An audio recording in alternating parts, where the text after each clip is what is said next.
क्या आपने कभी यह विचार किया है कि जिस देवता के नाम भर से लोग सहम जाते हैं, जिसके प्रभाव से साम्राज्य हिल जाते हैं और जिसकी दृष्टि मात्र से सोने की लंका तक राख में बदल जाती है, आखिर उसकी अपनी कथा इतनी पीड़ादायक क्यों है?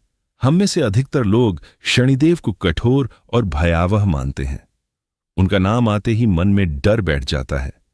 लेकिन अगर इतिहास और पुराणों के पन्ने पलटे जाएं, तो एक ऐसा सत्य सामने आता है जो इस भय को सम्मान और संवेदना में बदल देता है। कल्पना कीजिए, ब्रह्मांड का वह न्यायाधीश जिसे कर्मों का फल देने वाला माना जाता है, स्वयं अपने जीवन में अन्याय का शिकार रहा हो। यह कहानी केवल एक देवता की नहीं, बल्कि एक ऐसे पुत्र की है जिसे जन्म लेते ही उसके पिता सूर्यदेव ने केवल उसके वर्ण के कारण स्वीकार नहीं किया। यह कथा एक ऐसे वीर की भी है जिसे कभी शांति से जीने नहीं दिया गया। देवताओं के स्वामी इंद्रदेव के अहंकार ने उसे बार बार चुनौती दी। एक समय ऐसा भी आया जब इंद्र ने अपने सत्ता के मद में निर्दोष काकलोक पर आक्रमण कर दिया, एक ऐसा स्थान जहां उन जीवों ने उस उपेक्षित बालक को अपनाया था। उनकी आंखों के सामने हुए इस विनाश ने शनिदेव के भीतर के धैर्य को तोड़ दिया। सोचिए, क्या उस क्षण उनका क्रोध अनुचित था? क्या अपने संरक्षकों के लिए न्याय की मांग करना गलत कहा जा सकता है? इस कथा में हम उन रहस्यों से पर्दा उठाएंगे जिन्होंने एक शांत और साधारण बालक को अद्भुत शक्ति का प्रतीक बना दिया। हम जानेंगे कि कैसे उनकी पत्नी के श्राप ने उन्हें सदैव झुकी हुई दृष्टि के साथ चलने को विवश किया। हम उस रहस्यमयी प्रसंग को भी समझेंगे जब रावण ने नवग्रहों को बंदी बना लिया था और कैसे हनुमान जी के साथ उनका एक अनोखा संबंध बना, जिसके कारण आज भी तेल अर्पित करने की परंपरा प्रचलित है। साथ ही यह भी जानेंगे कि सत्य और धर्म के प्रतीक राजा हरिश्चंद्र के जीवन में आई कठोर परीक्षाओं के पीछे वास्तव में क्या उद्देश्य था। क्या यह केवल कठोरता थी या उसके पीछे कोई गहरा आध्यात्मिक कारण छिपा था? और सबसे महत्वपूर्ण प्रश्न, क्या साढ़े साती और ढैया वास्तव में डरने की चीज है या वे जीवन को सही दिशा देने वाली परीक्षाएं हैं? इस यात्रा में हम सुनी सुनाई बातों से अलग हटकर शास्त्रों और पुराणों की गहराई में उतरेंगे। हम समझने की कोशिश करेंगे कि कैसे एक ऐसा व्यक्ति जिसे अपनों ने ठुकराया, अपमानित किया और बार बार परखा, वही अंततः न्याय का प्रतीक बन गया। इस कहानी की शुरुआत एक अद्भुत लेकिन जटिल घटना से होती है। एक विवाह, एक छल और एक छाया।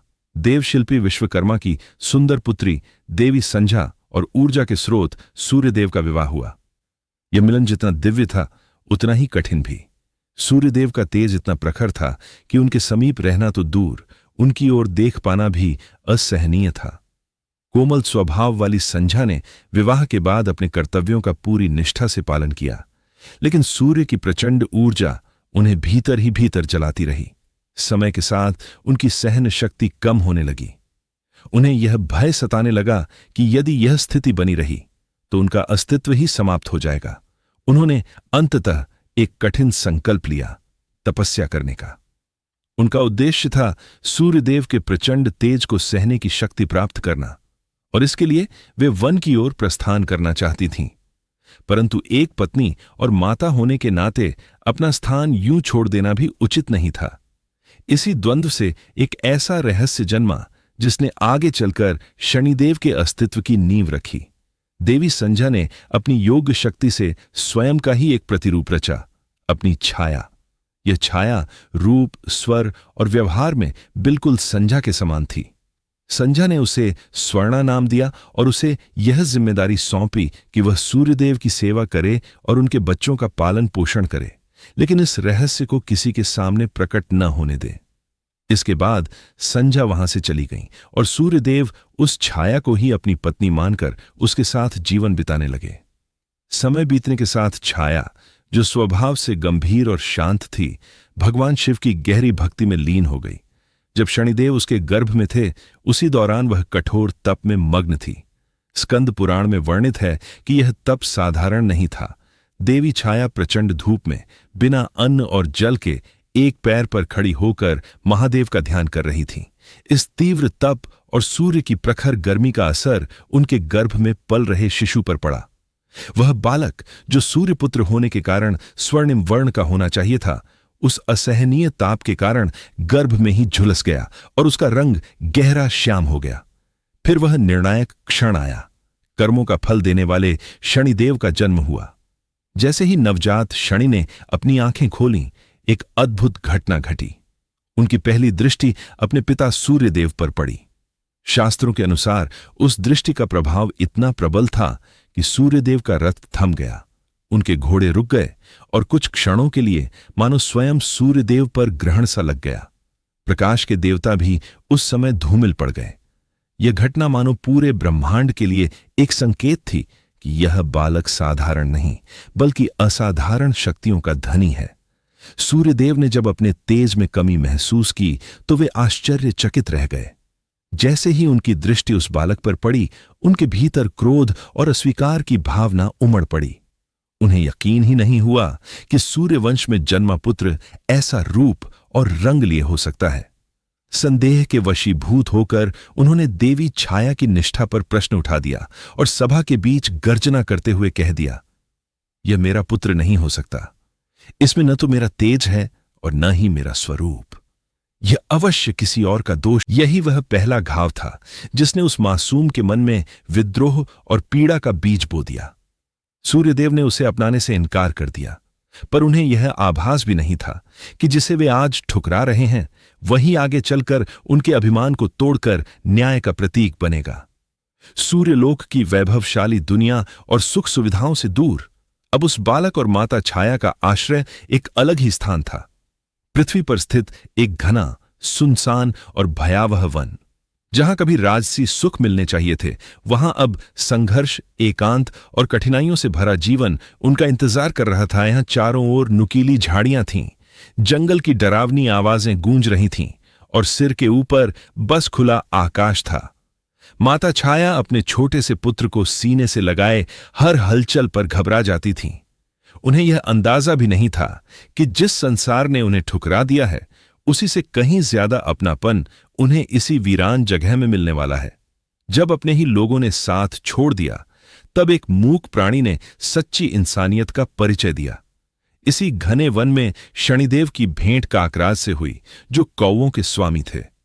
काकराज ने उस छोटे बालक में वह अंधकार नहीं देखा जो सूर्यदेव को नजर आया था, बल्कि उन्होंने केवल एक असहाय और मासूम बच्चे को देखा जिसे प्यार और सहारे की जरूरत थी। जहां देवराज इंद्र और स्वयं पिता सूर्य ने अपने द्वार बंद कर लिए थे, वहीं इन पक्षियों ने अपने दिल और आश्रय दोनों खोल दिए। काकराज ने शनिदेव को अपने लोक में स्थान दिया, एक ऐसी दुनिया जहां न कोई ऊंच नीच थी, न ही रूप रंग का भेदभाव। धीरे धीरे शनिदेव उन कौवों के बीच इस तरह रच बस गए मानो वही उनका असली परिवार हो। काकराज की माता ने भी उन्हें अपने पुत्र की तरह स्नेह दिया। यह उनके जीवन का वह दौर था जब उन्होंने पहली बार सच्ची खुशी का अनुभव किया। जंगल का वह हिस्सा उनकी हंसी से गूंजने लगा। उन्हें समझ आया कि परिवार केवल रक्त संबंधों से नहीं बल्कि प्रेम और सम्मान से बनता है। माता छाया भी अपने पुत्र को सुरक्षित और प्रसन्न देखकर अपने पुराने दुख और अपमान भूलने लगी थीं। लेकिन यह सुख ज्यादा समय तक टिकने वाला नहीं था। यह शांति एक आने वाले भयंकर तूफान का संकेत थी। नन्हे शनिदेव को यह आभास तक नहीं था कि जिस नए परिवार और खुशियों को उन्होंने अभी पाया है, उस पर स्वर्ग का राजा अपनी बुरी नजरें गड़ाए बैठा है। यह निस्वार्थ प्रेम ही वह अंतिम कड़ी थी जिसके टूटते ही एक बड़े विनाश की शुरुआत होने वाली थी। देवराज इंद्र को यह सब स्वीकार नहीं था। शनिदेव की बढ़ती शक्ति और तपस्या से उनका सिंहासन डगमगाने लगा था। सत्ता खोने के भय ने उनके मन में असुरक्षा भर दी। उन्हें लगा कि कहीं भविष्य में सूर्यपुत्र शनि स्वर्ग पर अधिकार न कर लें। इसी डर ने उन्हें एक गलत निर्णय लेने पर मजबूर कर दिया।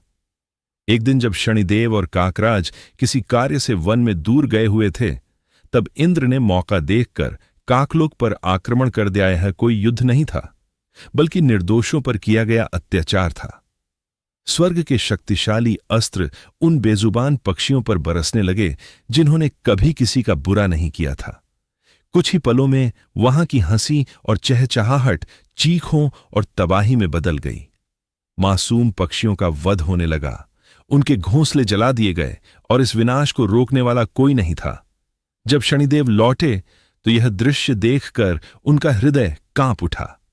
जिस परिवार ने उन्हें अपनाया था वह अब नष्ट हो चुका था। हर ओर केवल विनाश और मृत्यु का सन्नाटा था। सबसे बड़ा आघात उन्हें तब लगा जब उन्होंने काक माता को निर्जीव पड़ा देखा, वही माता जिन्होंने उन्हें अपने बच्चे की तरह प्यार दिया था। आज वे भी इंद्र के अहंकार की भेंट चढ़ चुकी थीं। अपमान की आग और अपनी दूसरी मां काक माता को खो देने का दर्द शनिदेव को भीतर तक तोड़ चुका था। उनका मन शोक से भर गया था, लेकिन उसी टूटन के बीच एक ऐसी प्रचंड शक्ति जाग उठी जिसने उनके आंसुओं को थाम लिया। अब उनकी आंखों में पीड़ा नहीं, बल्कि ऐसा उग्र संकल्प था जो स्वर्ग तक को चुनौती दे सके। उन्हें यह स्पष्ट हो गया था कि देवताओं को विनम्रता से नहीं बल्कि कठोर न्याय से जवाब देना होगा। उस धधकते वन में अपने बिछड़े प्रियजनों की स्मृति को हृदय में संजोए शनिदेव ने एक गंभीर प्रतिज्ञा ली। आज केवल एक पुत्र का अंत नहीं हुआ, बल्कि एक न्यायकारी शक्ति का उदय हुआ है। अब यह संघर्ष अधिकार का नहीं बल्कि न्याय का होगा।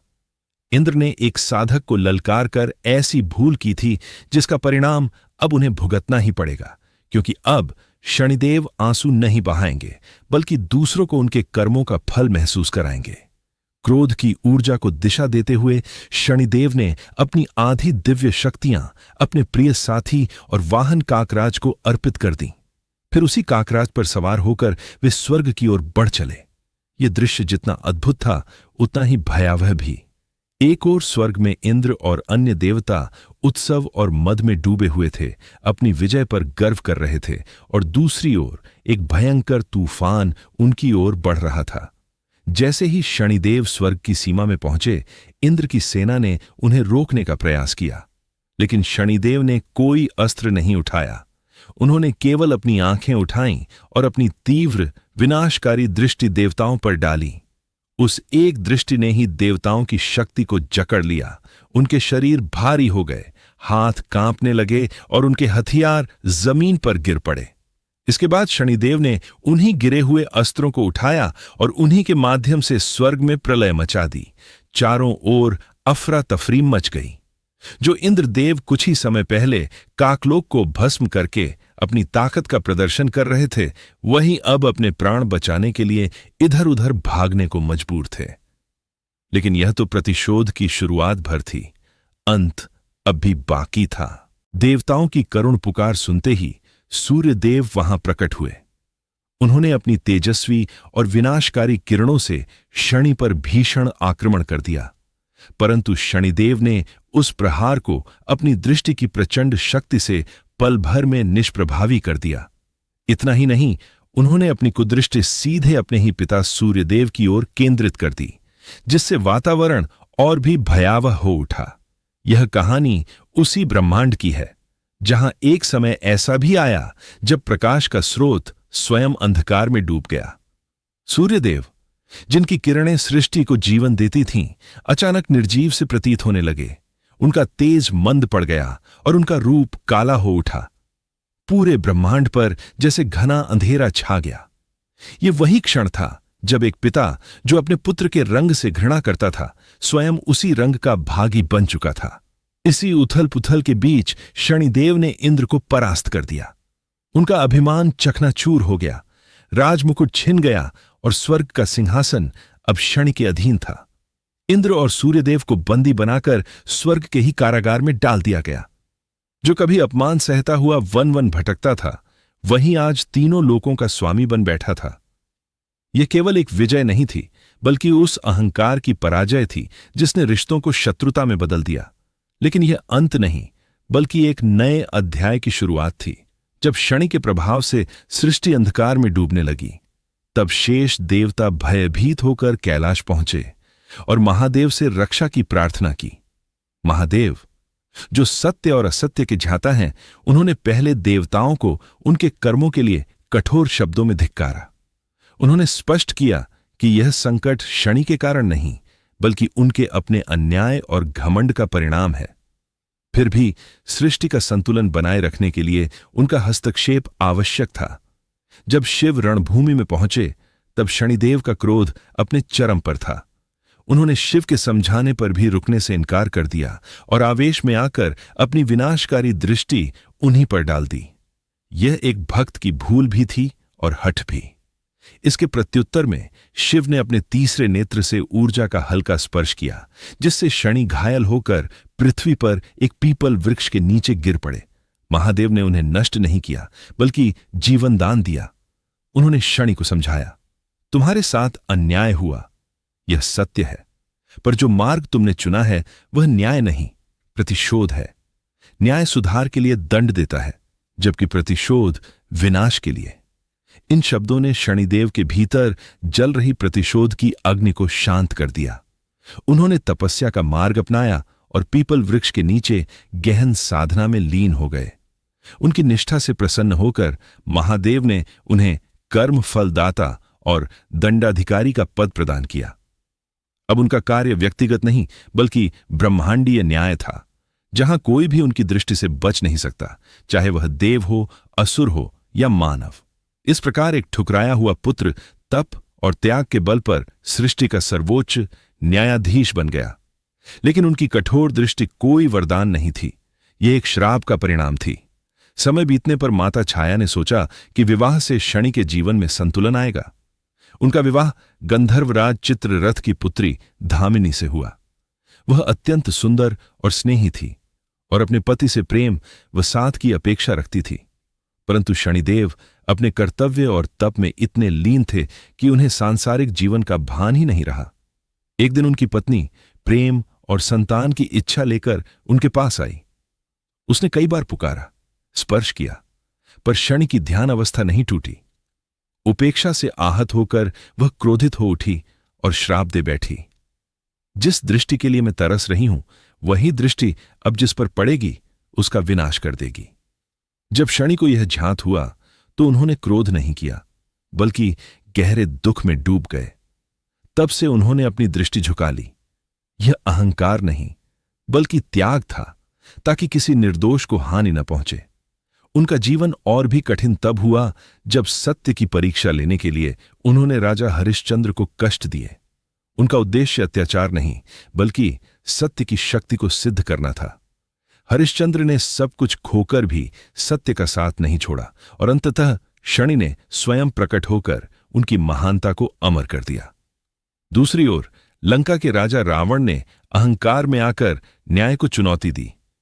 उसने ग्रहों को अपने अधीन कर लिया, पर शनि ने अन्याय के सामने झुकने से इनकार कर दिया। उन्होंने मेघनाथ की कुंडली में ऐसा परिवर्तन किया जिससे उसकी मृत्यु निश्चित हो गई।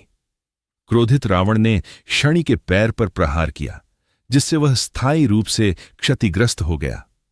तभी से शनि धीमी गति से चलने लगे और शनैश्चर कहलाए। रावण ने उन्हें कैद भी किया, अंधकार में डाल दिया, पर शनि का धैर्य और न्याय कभी कैद नहीं हुआ। यह कथा हमें बताती है कि शनि का स्वरूप क्रूर नहीं बल्कि न्यायपूर्ण है। उनका कठोर रूप उनके त्याग, उनके दुख और उनके निष्पक्ष कर्तव्य का प्रतीक है। वे दंड देते हैं, पर केवल इसलिए कि सत्य और संतुलन बना रहे। उन्होंने हार मानना कभी सीखा ही नहीं था। उनकी मुक्ति का समय तब आया जब हनुमान माता सीता की खोज करते हुए लंका पहुंचे। जब लंका अग्नि में जल रही थी, उसी दौरान हनुमान जी ने उस अंधेरी काल कोठरी को तोड़ डाला और शनिदेव को बंधन से आजाद किया। रावण के अत्याचारों और कैद ने शनिदेव के शरीर को पीड़ा से भर दिया था। उनके पैर भी गंभीर रूप से घायल थे। हनुमान जी ने करुणा दिखाते हुए उनके घावों पर सरसों का तेल लगाया, जिससे उन्हें ठंडक और राहत मिली। उसी क्षण शनिदेव ने एक वचन दिया, जो भी सच्चे मन से हनुमान जी की भक्ति करेगा और मुझे तेल अर्पित करेगा, उसे मेरी कष्टदायक दृष्टि से भयभीत नहीं होना पड़ेगा। यह केवल सहायता नहीं थी, बल्कि शक्ति, करुणा और न्याय का अद्भुत संगम था, जिसने आगे चलकर रावण के पतन की नींव रखी। अब जब हम इस पूरी कथा और संघर्ष को समझते हैं, तो क्या शनिदेव को कठोर कहना उचित होगा? शायद नहीं। उनका अस्तित्व हमें डराने के लिए नहीं, बल्कि हमारे कर्मों का सत्य दिखाने के लिए है। जिसे हम साढ़े साती या ढैया कहकर भयभीत होते हैं, वह वास्तव में दंड नहीं, बल्कि आत्मशुद्धि का समय होता है। जिस प्रकार सोना अग्नि में तपकर शुद्ध होता है, उसी तरह शनिदेव हमें कठिन परिस्थितियों में डालकर हमारे भीतर के अहंकार और पापों को समाप्त करते हैं। 7.5 के 7.5 वर्ष और ढैया के 2.5 वर्ष हमें तोड़ने नहीं, बल्कि हमें हमारी सीमाओं और जिम्मेदारियों का एहसास कराने आते हैं। यह याद दिलाने के लिए कि हम ईश्वर नहीं, बल्कि कर्मों से बंधे मनुष्य हैं। वे हमारे विरोधी नहीं, बल्कि मार्गदर्शक हैं, ऐसे मित्र जो हमें भटकने से रोकते हैं। जब आप उनकी मूर्ति को ध्यान से देखते हैं, उस काले पत्थर में आपको क्रोध नहीं, बल्कि एक गहरी पीड़ा और शांति दिखाई देगी। एक पुत्र का दर्द जिसे पिता का स्नेह नहीं मिला, एक पति का दर्द जो श्रापों से बंधा रहा, और एक देवता का दर्द जिसे दुनिया ने गलत समझा। शनिदेव वास्तव में उस त्रासदीपूर्ण नायक की तरह हैं, जिन्होंने अंधकार को अपनाया ताकि संसार में संतुलन बना रहे। उन्होंने कठोरता का रूप इसलिए स्वीकार किया ताकि न्याय कायम रह सके। वे उस न्यायासन पर विराजमान हैं जहां सुख नहीं, केवल कर्तव्य और कठोरता है, और वे इसे सहते हैं ताकि धर्म सुरक्षित रहे। इसलिए अगली बार जब आप किसी शनि मंदिर के पास से गुजरें तो भयभीत न हो, बस श्रद्धा से हाथ जोड़कर उनका आभार व्यक्त करें, उस देवता का जो स्वयं कष्ट सहकर संसार के कर्मों का लेखा जोखा रखता है। यही उनका सत्य है, यही उनका न्याय है, और यही शनिदेव का वास्तविक स्वरूप